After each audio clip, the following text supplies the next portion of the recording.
Okay, it's January 26th, 2014. We're back here at Justin at Prop Wash with Lanny Parcell out here with Cowtown Aircrafters, getting an update on the Travel Air 5000. And the biggest change since we were here last time is that they've started to put fabric on the wings. And we've got the one wing here that we've got fabric on pretty much all of it, isn't it? Yeah, it's completely covered. So why don't you tell me what you were talking about a little bit earlier with how you have to go through and actually thread the the fabric on the rib stitching. Yeah, it's the terminology for that. Well, you can see through the fabric, and you can see the structure and the obstacles that are inside the wing when you go to start sewing the fabric to the ribs, which is called rib stitching. And you can see through the fabric, and you see there's padding tape on every place where the fabric touches the actual structure, the wood. There's a piece of tape on the other side, so that the wood structure can't. So that's between the wood and the fabric. That's between the wood and the fabric. Okay. So there's a padding tape everywhere the wood touches the fabric, and then on each one of the ribs, it gets sewn onto the rib. So we have a needle that's about 18 inches long, and we actually go clear through the wing. Okay. You said that, and I was wondering how long that needle was. Yeah, the needle's about 18 inches long, and the needle goes clear through the wing and then back through the other side, and then you tie a knot, and then you take the string to the next knot location. Okay. And I've calculated out from looking at the pictures, where in some pictures you can see the rib stitch pattern in the top of the wing. Okay. I calculated out that they used a 4-inch pattern. So it's 4 inches between knots. I was going to ask you how you figured out how often you had to put a stitch through. There's a standard. Yeah. 4313 tells you based on the speed of the airplane and the wing loading what the rib stitch knot spacings are. Oh, really? Okay. So if you look at like a DC-3, they're like 1-inch centers because it goes over. It can go over 200 miles an hour, and the elevators and the rudder are in the prop blast, so they're tighter together. So this airplane, that all makes sense, was before they came out with the standard, so the factory usually figured out what they wanted it to be. So this is 4 inches as opposed to an inch. Right. So there's a huge difference. Right, depending on the speed of the airplane. It's a 100-mile-an-hour airplane, so what the rib stitching really does, if you know the science behind an airfoil, and the negative pressure and the positive pressure, the negative pressure on the top of the wing would make the fabric suck off the structure, would stretch it away from the structure, so you got to sew it down. Geez, I never even thought about that. Yeah, I was thinking it would be glued down or things like that, but no, this would be better. Yeah. And you said here on the one wing you said 25 yards? There's 25 yards of fabric. 25 yards of fabric to cover the top and the bottom of the wing. And how much weight does the fabric add to this wing? I've got the number. We could do the calculations. It's like 2.5 ounces per yard. Oh, so it's pretty light. Yeah, it's pretty light stuff. Okay. Yeah, the paint will actually weigh more than the fabric itself. Will it really? Yeah. Okay. And these wings will probably take,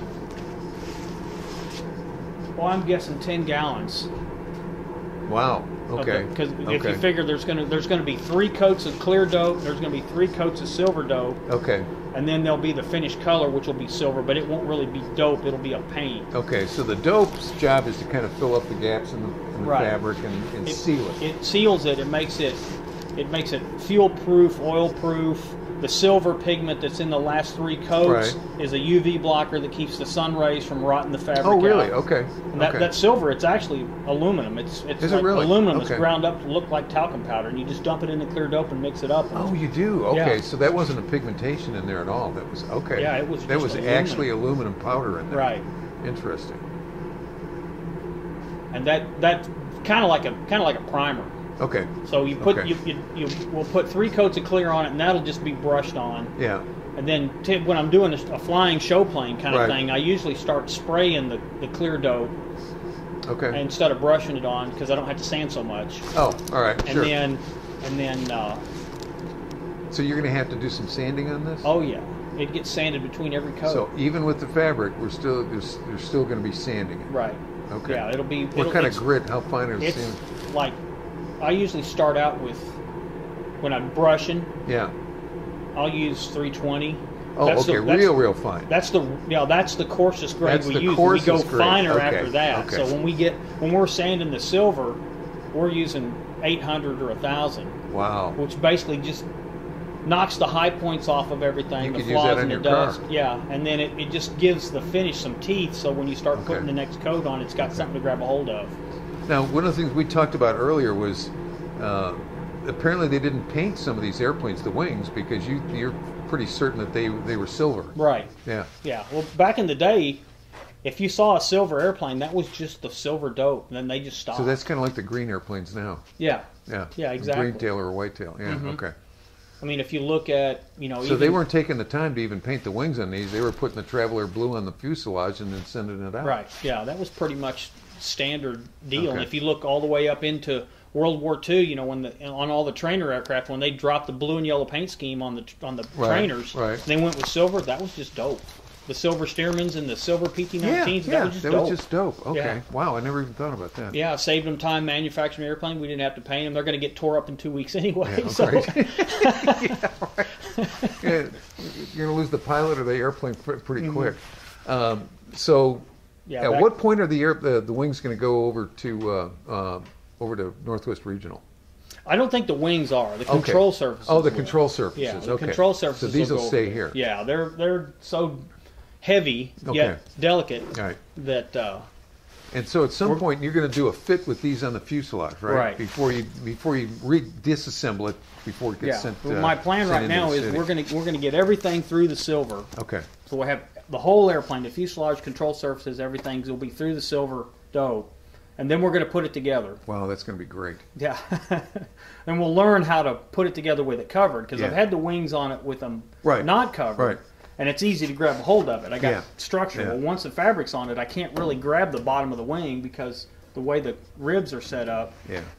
So it's a delicate operation to put the wings on, but I want to try it when it's still in primer before we put final paint on it in case something doesn't fit right and I got to cut a hole. And you're going to have to do that outside too, right? You don't have room in here to put the wings. I think I can put it. I can do it inside the hangar. Can you? Yeah, I'll have to put the fuselage. So this bay that the fuselage is in right now is 50 feet, and this is 51 feet 6 inches. So you're going to just have to rearrange over there a little bit. Set the fuselage at an angle. Okay. I was going to say otherwise you're going to have to wait for a really good weather day. Yeah, those are. Yeah, when we're ready to put it together, it's going to have to go together. Yeah. Anyway, we're going to test fit everything back together one more time before we put it in final paint. That's great. So and it makes a cool picture for the book too. Sure, absolutely. Yeah, absolutely. Did you get any kind of a feedback on whether you're going to leave any of it exposed or not, or is it all going to be covered? No, it's all going to be covered. Okay. Yeah. Okay. It would be neat to display this, and if somebody, we could do a little mock-up piece and just have a piece on the floor underneath the airplane of a piece of wing, and here's what it looks like on the inside. I think that would, from an educational standpoint, I think that's great because people don't get to see that kind of stuff at the museum. That's one of the big deals now. The kids can just come out and touch airplanes, right? And full well you can't get out and see and touch airplanes anymore. And to see this kind of thing is just it's exceptional. Right. This is a treat. So, you're working on the fuselage mostly right now, right? Right. Okay. Yeah, we got the weather this weekend, so I've been doing the stringers and some of the structure that holds the fabric on the fuselage. Cool. That's what I'm concentrating on now. And when it gets cold again, I'll go back to work on the wings because I can heat this room and I can't heat that one. So you last time we were here too, you were trying to sort out what the interior looked like. Yeah. Have you got that pretty well figured out now? I think so. I don't have I still want to have somebody make me a headliner. I'm not a upholsterer, so. Yeah. But I think we've got a handle on the passenger seats. Oh, did you? Okay. We have found some pictures of pieces of it, and we've kind of put together what we think it looked like. Okay. And then I've got a picture of one of United's early wicker chairs. They've got one in Chicago. Yeah. If you'd like, I can send you that picture. That'd be helpful. Yeah, they've got one sitting in one of their little display areas. So it's probably after this, but no, I don't know. What were in the tri-motors? They were wicker. Were they still wicker? Okay. So I'll send this to you. Okay. It might be helpful. So you're still the instrument panel is still kind of a mystery. Right. Okay. Yeah. I mean, I'm going to go ahead and build the blank panel for it, but I think one of the next things we're going to do, as soon as the engine's done, which is getting really close, we're going to go ahead and put it on the fuselage. Oh, you're going to mount it? Okay. Right. Well, because you know how that goes together. The exhaust system bolts to the back of the cylinders, and there's studs sticking back on the exhaust system, and that's what mounts the cowling. Is actually mounted to the exhaust system. Okay. So before I start putting plywood skin on the cockpit area, I want to make sure that my geometry matches up. So it's cool. Yeah, it's kind of backing into it, So we pick the known points that we know what it looks like because we have the original cowling. all the original sheet metal. We have the original exhaust system, so that'll kind of tell us a story of how close we are. Great. With the shape. Well, I know you want to get back to work. I'm not going to keep you long today. Okay. It's a pleasure, and it's an honor to watch this taking place. Well, I'm glad you're enjoying it. Oh yeah, absolutely. We're having a ball. Yeah, actually. Good. So I guess that's it from Justin for today.